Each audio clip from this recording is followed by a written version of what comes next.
When people picture surviving a zombie apocalypse, they imagine the first wave, the panic, the escape, the barricades, the supply runs. What almost nobody talks about is what happens after you survive that part. Not the first week, not the first month, the years that follow. The initial outbreak tests your ability to stay alive. The long stretch after that tests your mind, your relationships, and your ability to hold on to something human while everything around you rots. Surviving long-term in a zombie apocalypse isn't just about food, water, and shelter. Those are the basics. The real problem starts after you have those handled. So let's dig into the part that people rarely think about. Let's kick things off with survivor's guilt, because it will not simply fade away just because you made it out. It settles in quietly, a cold dread in your gut, and can manifest as insomnia, nightmares, or pervasive anxiety that gnaws at you even when you're safe. You replay the small moments over and over. You think about the door you could have shut sooner, the road you could have taken, and the people you could have saved had you tried harder. Maybe even question why you lived when they didn't, or feel a bitter taste when you find a moment of peace, believing you don't deserve it. In a world full of zombies, death rarely feels heroic. It feels random and preventable. That kind of guilt changes how people behave. Some survivors become overly cautious and slow down every decision. Others start taking reckless risks as if they're trying to balance the scales. Both extremes destabilize your mind, and some people might never get over it. You survive the first wave, you carry the guilt, and then what most people don't picture sets in. Long stretches of waiting, guard shifts, repetition. In a world like that, your mind needs somewhere to go, even if it's just for a minute. So on that note, this video is sponsored by Fishing Clash. I started playing it casually and ended up landing a rare catch after a clean hook and reel, which is what got me into this game. So what is it exactly? Fishing Clash is a mobile game built around steady progression and short competitive sessions. You cast, set the hook, reel in, upgrade your rod and boat, and unlock new fisheries as you chase rarer species. It's easy to jump in for a few minutes, make steady progress, and step away, which makes it surprisingly relaxing. They also have fishing quests that allow you to move across a board-style map, collecting rewards and targeting special fish. There's an arena for real-time clan versus clan battles, quick challenges to catch the highest scoring fish, and boss hunts where you go after powerful boss fish for larger rewards and collection sets. When you switch into arena or challenge, it shifts from comp progression into real competition. With 50 plus fisheries, hundreds of species, and regular events and competitions rotating in, there's always another tier to push. Download it using the link in the description or the QR code on the screen, and redeem my gift code for bonus rewards. Let me know your biggest catch in the comments below. Up next, we have desensitization to violence. This will change people in ways that are hard to reverse. At first, killing a zombie is traumatic. Later on, it becomes natural. Repetition dulls emotional response. That emotional dulling does not stay neatly contained. It bleeds into how people treat others. The line between the living and the dead blurs, not just visually, but morally. The fear of zombies might fade, but a new, colder fear emerges. The fear of what humanity has become, or what you yourself might become. Empathy declines. Conflict resolution shifts towards force instead of discussion. A group that normalizes violence as its primary tool becomes fragile from the inside, even if it looks strong from the outside. Individuals might find themselves grappling with a profound sense of emptiness, struggling to connect or find joy in anything beyond mere survival. The psychological scars run deeper than any bite, leaving behind a husk of the person they once were, forever changed by the horrors they've both witnessed and committed. And then there's moral compromise that creeps in. At some point, you face a decision between your group and someone outside of it. Maybe you turn away a family seeking refuge just because their numbers could overwhelm your scarce resources, or because one of them looked like they could have been infected. Maybe you withhold information about dwindling supplies to prevent panic, allowing stronger members to secure what's left while others go without. Maybe you take from someone who's weaker because you justify your group will use it better, leaving them defenseless against shuffling hordes or other more brutal survivors. Each compromise makes the next one easier. Over time, the group that survives may not resemble the people who started it. They might evolve into something colder, more calculating, prioritizing self-preservation above all else. Their humanity stripped away piece by piece until the only difference between them and the Walking Dead is the beat of a desperate heart. Zombies apply the pressure, but the erosion happens on the inside.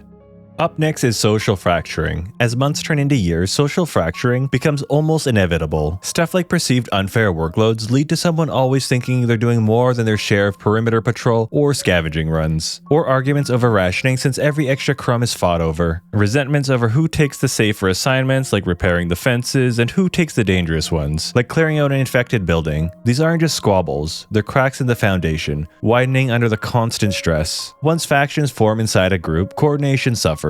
People stop sharing information freely and start whispering instead of communicating openly. This can lead to patrols becoming lax as less people report for their duties. It's a slow-motion catastrophe. Zombies don't need to be intelligent to exploit the impending implosion of a group. All they need is time, and quite frankly, that's all they have. And then there's the survivor hierarchy problem. In a world stripped bare, traditional laws and governments are just faded memories. So what fills that void? Power. It concentrates naturally around the control of the most vital resources: weapons, vehicles, and access to lootable supplies, particularly food, water, and medicine. The people who manage those resources, who can promise safety or withhold it, gain immense leverage. Under constant existential threat from The Walking Dead, groups often drift almost instinctively towards rigid, centralized leadership structures because they feel efficient and decisive. In that kind of environment, decisions get made quickly, and pushing back at the wrong moment can cost lives. This creates fertile ground for a system of government by one person with absolute power. Over time, that efficiency born from desperate necessity can harden into cohesion. The leader becomes the ruler, and their word becomes law, enforced by the very same firearms and blunt instruments that were meant to protect you from the hordes. You survive the zombies, only to find yourself under a new self-appointed tyranny, where the threat of human cruelty sometimes eclipses the horrors of the dead. Your freedom is exchanged for security until even the security becomes a cage, and the living become just another kind of monster to fear.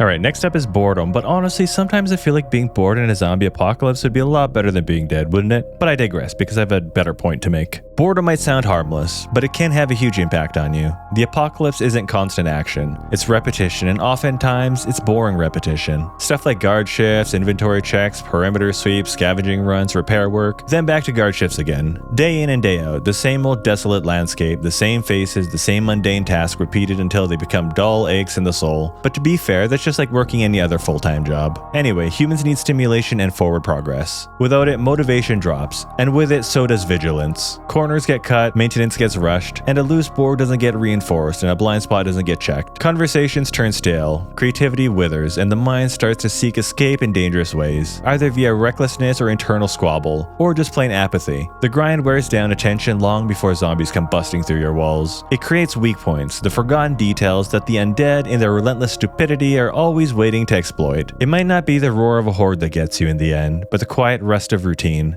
Alright, loss of identity is another big one people might not consider. In normal life, identity comes from professions, social status, hobbies, and long-term plans. In a collapse, identity shrinks to utility. Can you carry weight? Can you fight? Can you fix something? Do you have skills important for survival? If your previous life does not translate into immediate survival value, you can feel pretty useless. A former CEO might find themselves regulated to manual labor, a celebrated artist scraping mold off food, or a brilliant scholar reduced to a mouth to feed. That psychological drop is dangerous. Depression in a stable world already disrupts daily function. In a world filled with zombies, it can mean failing to move when you need to move, or worse, losing the will to try and move at all. Without the sense of who you are, beyond a mere biological function, survivors often become ghost-like, drifting through the wasteland, indistinguishable from the dead in their lack of purpose. This internal death, this spiritual atrophy, can be just as fatal as any bite. The struggle to redefine self in a world that only values raw function is a silent, constant battle, and many lose it long before the zombies ever find them.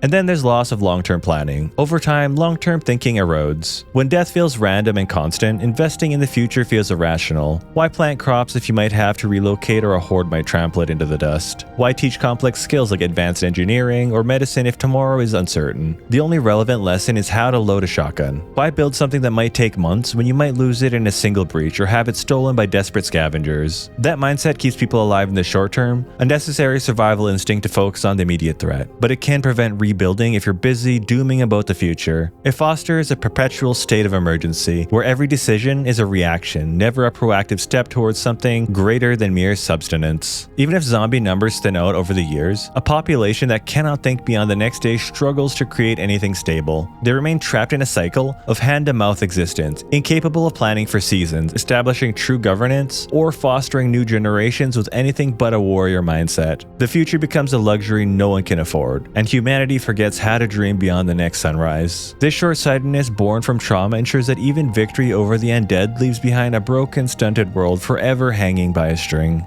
And finally, there's the long game. Fuel degrades, ammunition is finite, tools break, spare parts disappear, urban buildings deteriorate without maintenance, fires spread unchecked, knowledge gaps grow, and specialists die. Even if zombie density declines, infrastructure continues to collapse. The dark side of surviving a zombie apocalypse is not just the undead outside the walls. It's a slow reshaping of the people inside them. Over time, exhaustion, guilt, compromise, and erosion of trust accomplishes what the initial chaos could not. And even if you manage to outlast the the outbreak itself, the hardest fight is holding on to your judgment, your empathy, and whatever part of you made survival worth it in the first place. If you guys want to jump in and fish with me, don't forget to scan the QR code on screen, or check the link in the description or the pinned comment. Alright guys, if you made it to the end, I appreciate that as always, and YouTube thinks you'll like this video. If you've already seen it, I've got a playlist of a lot more just like it. Till next time guys, cheers.